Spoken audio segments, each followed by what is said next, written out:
And once again, welcome back to Racing Rundown. Today we're going to be revisiting the Kentucky Derby because if you have not heard already, there have been a couple major developments regarding the Kentucky Derby. Two horses since entering on Tuesday have been scratched. One of them is the number one horse, Finnick the Fierce. So that will slide everyone back over a post. So Max Player will now break from the rail, and Authentic will break from the infamous post 17, despite the saddlecloth numbers. Obviously, the other major development from this is the scratching of King Guillermo, who was definitely going to be one of the speed presences in the Kentucky Derby. It's been pretty well known for as long as Authentic has been confirmed for the Kentucky Derby that he was going to be the speed horse, and we've seen a couple of his potential challengers fall by the wayside over the past couple of weeks. Art Collector dropped out last week, and now with this development of King Guillermo also out of the Kentucky Derby, that changes the whole dynamic of this. So unfortunately, we made our picks. And both of us did include King Guillermo in our top four, and we also included horses that were closing because we were anticipating a bit of a faster pace, so we're going to have to redraw that, replacing King Guillermo, and we're also going to give ourselves some repicks due to the complete change in circumstances of the races, I should say. And we're going to talk a little bit about how this affects the rest of the horses in the Kentucky Derby that are still here. So I'll give Eric the floor now to talk a little bit about what the closers, how this affects them, and then we'll talk a little bit about the speed in this race. Well, yeah, the complexion of the race is just completely different. I thought King Guillermo just, off the layoff, and he's a horse that's shown natural speed and the inside draw. He had to go to the lead early on, and in my mind, that really would have, he would have been super fresh, and him and Authentic would have probably those two alone set a strong pace with obviously the pressing types aiding that. Well, with him out, that really just leaves Authentic as the lone horse on the lead, and you have those pressing types that are probably going to be a little bit more forwardly placed, like your Storm the Court. I imagine he'll sit second and third, but really how that is all going to affect the closers is they're going to have a harder time. For instance, I used South Bend in my top four because I really liked how he was going to be able to close into the pace that I was expecting to be hot.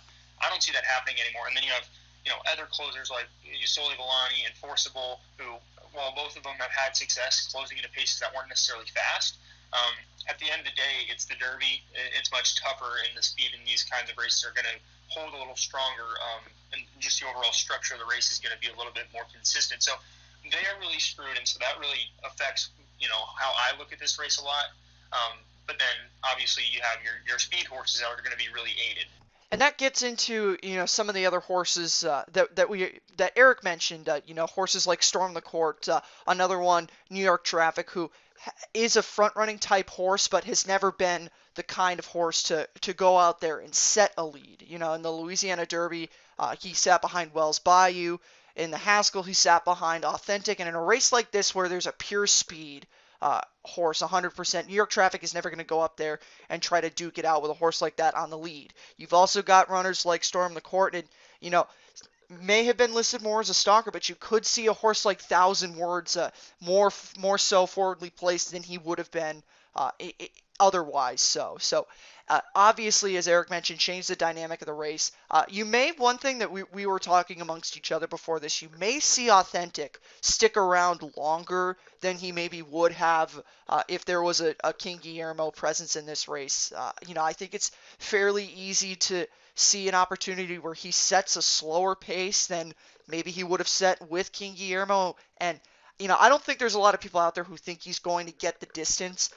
And so even if he does set a fairly slow pace and does have an uncontested lead, I don't think it's going to necessarily give him the Kentucky Derby. I still think, some of the more talented horses, like your Tiz the Laws, like your Honor APs, even though we are not the biggest Honor AP people on this show, with the change in dynamic of this race, it definitely does open up. Obviously, Tiz the Law is going to be way more forwardly placed than Honor AP is, but a horse like Honor AP, who's not a complete deep closer, isn't necessarily as hampered by not having as much of a speed presence in this race as your horses like Enforceable, like Soli Volante, and like South Bend, the horses that we brought up. Even Enforceable, even though once we get to redrawing our top four, I will still use him uh, for fourth in the Kentucky Derby, but we'll get to that in a minute. But like I mentioned, authentic. Even though he may be able to stick around longer, I still think he's going to. The distance will get to him, regardless of how slow or how fast he goes at some point.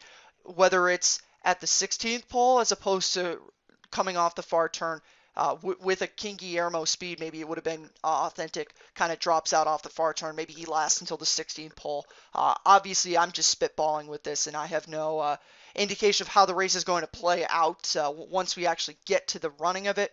But that's just something that I could see happening. So I'll turn it over to Eric now to give him the opportunity to redraw his top four, and I will follow once he's finished. So obviously I'm still all the way Tisla on top. I think if anything, the race is just going to set up better for him. So obviously on top of with all these changes also, and this is a horse that I think me and Jack don't disagree on a lot of horses just in general, but this is one we were both split on. But and I talked about Thousand Words quite a bit, being a horse that I thought really was improving, but then just in talking to other people kind of about the horse leading up to it, I really liked him more, and then I think the setup's going to be a lot nicer to him now. So I'm going to go 1,000 words per second, something I really didn't think I was going to do, but I think that just I really started to like him a lot. He starts to just make a little bit more sense with all the factors. So I still like him. Max Player, who I originally had second, I think he's still going to run a big race. He always does. I just don't like that he'll have to close into a slower pace, but he'll still be running late. I think he'll finish third. And then for fourth, I will go with New York Traffic. I think that he's going to sit the perfect trip. He's a very consistent horse.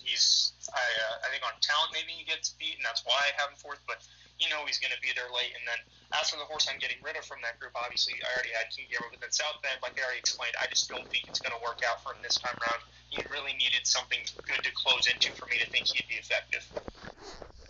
And obviously, same case with me. We've both been very high on Tizelaw since very early into this Kentucky Derby trail. I'm not going to change it now. I'm in complete agreement with Eric. I think Tizelaw definitely does benefit from this. I will also preface that I do really think that Thousand Words is benefited by the scratching of these horses. I think he's going to be a lot more forwardly placed than he maybe would have been otherwise, and I think that's going to be very advantageous for him, and he'll be in a very strong position off the turn. But for the sake of getting a different angle from me and both of us having two different types of angles, I did go with New York Traffic for second. I do think that him being in a very strong position, sitting probably either second or third, and maybe something like a length or a length and a half behind Authentic is going to be very beneficial to him when he comes into a position where he'll want to make his run. I'm going to get rid of Soli Volante. I don't think that he's going to be able to close now without the pace presence. I did say he did close well in the Tampa Bay Derby, but I think that he would have needed something more so to the kind of pace he would have gotten with King Guillermo in the race in order for him to be able to run as well as I thought he would. So I'm going to swap him out with Attachment Rate, a horse who I think is super consistent and does run some good races underneath, but can't put him any higher than third. And I will leave Enforceable in for fourth because he always does run pretty well with some slow paces. And he just, to me, kind of fits the same role as Max Player does for Eric. So I will leave him in my top four to round it out. And that's it for this brief analysis. Unfortunately, we did lose King Guillermo, and it does make the Kentucky Derby a little bit less interesting, but still 16 horses, still going to be a really fun Kentucky Derby. Also, we did lose Finnick the Fierce, but both those horses are not in, but it is still an interesting Kentucky Derby. So if you do redraw your picks like we did, good luck with the horses that kind of forced your hand, and we will obviously enjoy the Kentucky Derby this weekend. Thank you for stopping by. Have a good one.